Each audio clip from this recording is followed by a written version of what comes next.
Hello friends, ನಾನು ದೇವಿಕಾ. ಹಳ್ಳಿ ರುಚಿ ಅಡುಗೆ ಮನೆಗೆ ಸ್ವಾಗತ. ಇವತ್ತಿನ ರೆಸಿಪಿ ಬೀಟ್ರೂಟ್ ಪಲ್ಯ. ಬನ್ನಿ ಏನೇನು ಇಂಗ್ರೀಡಿಯೆಂಟ್ಸ್ ಬೇಕು ಅಂತ ನೋಡೋಣ, ಹಾಗೆ ಹೇಗೆ ಮಾಡೋದು ಅಂತ ನೋಡ್ಕೊಂಡು ಬರೋಣ. ಮೊದಲನೇದಾಗಿ ಅರ್ಧ kg ಬೀಟ್ರೂಟ್ನ ಸಿಪ್ಪೆ ಬಿಡಿಸಿ ತುರಿದಿಟ್ಕೊಂಡಿದ್ದೀನಿ. 2 ಚಮಚ ಕಡಲೆಬೇಳೆ ತೊಗೊಂಡಿದ್ದೀನಿ. 1 ಬೆಳ್ಳುಳ್ಳಿ ಸಿಪ್ಪೆ ಬಿಡಿಸಿ ಜಜ್ಜಿಟ್ಕೊಂಡಿದ್ದೀನಿ. ಸ್ವಲ್ಪ ಕೊತ್ತಂಬರಿ ಸೊಪ್ಪನ್ನ ತೊಳೆದು ಕಟ್ ಮಾಡಿ ಇಟ್ಕೊಂಡಿದ್ದೀನಿ. 2 ಟೊಮೊಟೊ ಚಿಕ್ಕದಾಗಿ ಹೆಚ್ಚಿಟ್ಕೊಂಡಿದ್ದೀನಿ. 2 ಈರುಳ್ಳಿ ಚಿಕ್ಕದಾಗಿ ಹೆಚ್ಚಿಟ್ಕೊಂಡಿದ್ದೀನಿ. ಸ್ವಲ್ಪ ತೆಂಗಿನಕಾಯಿ ತುರಿದಿಟ್ಕೊಂಡಿದ್ದೀನಿ. ಒಂದು 6ರಿಂದ 7 ಹಸಿಮೆಣಸಿನ್ಕಾಯಿನ ಹೆಚ್ಚಿಟ್ಕೊಂಡಿದ್ದೀನಿ. ಬನ್ನಿ ಹೇಗೆ ಮಾಡೋದು ಅಂತ ನೋಡೋಣ. ಸ್ಟವ್ ಮೇಲೆ ಒಂದು ಕಡಾಯಿ ಇಟ್ಟು ಸ್ವಲ್ಪ ಎಣ್ಣೆ ಹಾಕೋತಾ ಇದ್ದೀನಿ. ಎಣ್ಣೆ ಕಾದ ನಂತರ ಜಜ್ಜಿರೋ ಬೆಳ್ಳುಳ್ಳಿ ಹಾಕೋತಾ ಇದ್ದೀನಿ. ಈಗ ಕಡಲೆಬೇಳೆ ಸೇರಿಸ್ಕೊತಾ ಇದ್ದೀನಿ. ಕಡಲೆಬೇಳೆ ಸ್ವಲ್ಪ ಫ್ರೈ ಆದಮೇಲೆ ಹಸಿಮೆಣಸಿನ್ಕಾಯಿ ಹಾಕೋತಾ ಇದ್ದೀನಿ.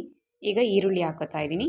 ಈರುಳ್ಳಿ ಸ್ವಲ್ಪ ಫ್ರೈ ಆಗಬೇಕು, ಅಂದರೆ ಗೋಲ್ಡನ್ ಕಲರ್ ಬರಬೇಕು. ಗೋಲ್ಡನ್ ಕಲರ್ ಬಂದಾದಮೇಲೆ ಈಗ ನೋಡಿ ಟೊಮೊಟೊ ಸೇರಿಸ್ಕೊತಾ ಇದ್ದೀನಿ. ಟೊಮೊಟೊನೂ ಚೆನ್ನಾಗಿ ಫ್ರೈ ಮಾಡ್ಕೋಬೇಕು. ನೋಡಿ ಟೊಮೊಟೊನೂ ಚೆನ್ನಾಗಿ ಫ್ರೈ ಆಗ್ತಾ ಇದೆ. ನೋಡಿ ಈಗ ಆಗಿದೆ. ಈಗ ರುಚಿಗೆ ತಕ್ಕಷ್ಟು ಉಪ್ಪನ್ನ ಸೇರಿಸ್ಕೊತಾ ಇದ್ದೀನಿ. ಈಗ ನಾನು ಬೀಟ್ರೂಟ್ನ ಸೇರಿಸ್ಕೊತಾ ಇದ್ದೀನಿ.